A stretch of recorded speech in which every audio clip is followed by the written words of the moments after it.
Good morning, everyone, and happy Monday. This is Bill Jager with Colorado Insurance. Hope you're having a great Monday so far, and hope you had a great Easter holiday these last couple of days. This week, I wanted to go over a couple of things.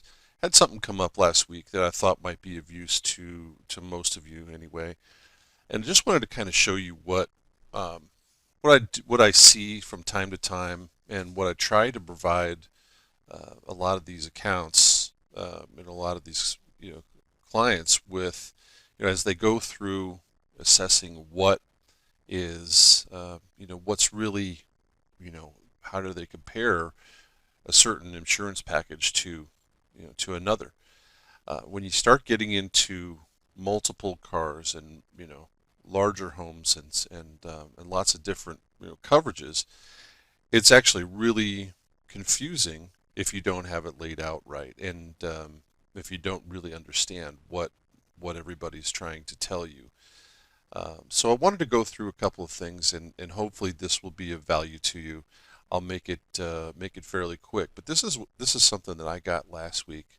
Somebody said, "Hey, will you take a look at what this other insurance company is showing us, because we're refinancing and we're doing a couple of different things."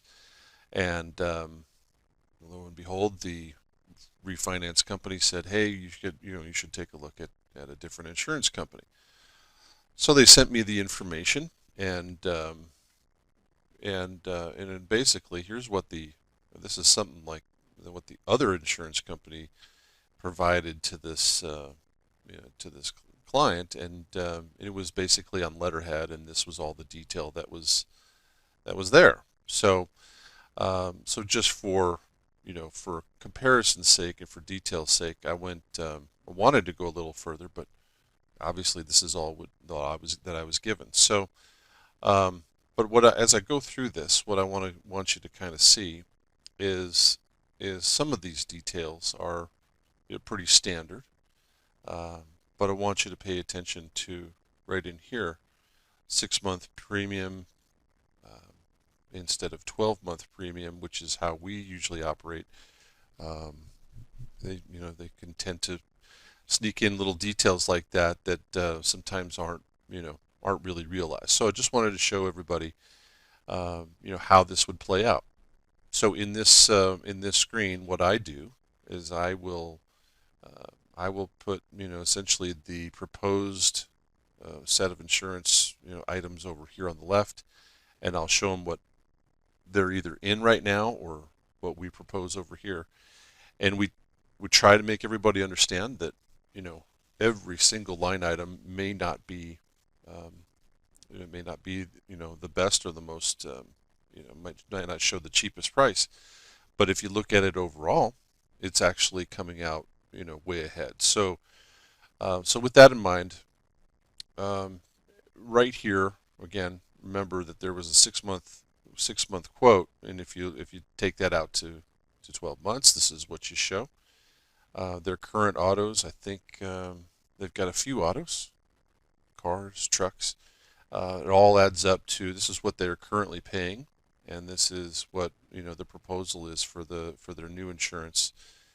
Um, and yeah, the current home is cheaper than what they're currently paying, but let's go through some of the details. Um, as you can see, the dwelling is covered at a certain amount that's far under what we're currently insuring them for. We also add 50% over and above what the basically assessed rebuild cost is today. And I don't know if you all are paying attention to home costs and rebuilding costs, but suddenly we're seeing a huge shortage in homes and a huge shortage in supplies to actually build those homes. So when you have weather events or anything that might unfortunately happen, you might see that a rebuild cost in even just a basic neighborhood can far outpace what the insurance company actually thinks it would be. So that's why we add in another 50%. And as you go down, you're going to see all these different coverages, which are very, very common in an insurance policy for the home. It affects, this number affects other structures. It affects personal property. It affects loss of use, and so on. And so all these numbers, while they might look, uh, you know, look like good coverage, what they may be missing is all the additional costs or all the additional uh, coverages that an insurance policy should have, as its equivalent to the rebuild cost, or as it's compared to the rebuild cost. So, and then again, with these are items right here, like the deductibles. You can choose to do lots of different coverages.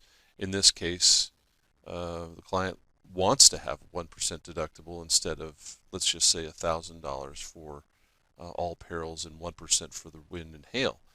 So they choose 1%, choose 1% here. Um, replacement replacement cost of personal property, backup water, and so on. All of this is pretty standard to have covered. As it goes down to autos, we look at this now. Here's where they threw in the 6 months, but they're also quoting this as if the customer pays it in full. Okay, and so this is, if you choose to, if anybody chooses to go through, through their auto insurer and pay monthly or semi-annually, they don't get the discount for paying in full. So it's a little misleading, because that can be upwards of, say, 10 or 20% depending on the company. Um, but you've got different, obviously a little bit different coverages here, and what we see is, pretty much the standard. But as we've got coverage on some of these folks, here's a big one: uninsured motorist property damage. And they a lot of times they'll tend to sneak in these little savings, but where you really want to be covered and where you really want to make sure there's significant coverage is on the uninsured motorist side of things. So in all, we try to go through. I'll try to do. I'll take a look at this for anybody. I'm happy to do it for you, for clients, for anybody.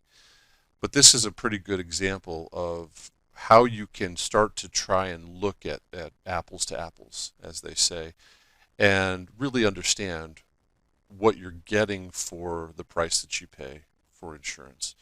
So if there's anything that I can do to help you, if I can draw out a scenario like this for anyone that you can think of, I'm happy to do it. And good or bad, we don't always win these, and so but we just want to make sure everybody's really understanding what the details are and where the risks are, and make sure that you're covered for the right for the right price, and that's it. So hopefully you have a great week. Um, And if there's anything that I can do to help you to make something move forward, and make sure that you're doing the right thing for clients, I'm happy to do it. So I'm at 469-859-1477 and B Jager at Buy Colorado Insurance. Have a great week, everyone, and take care. Thank you.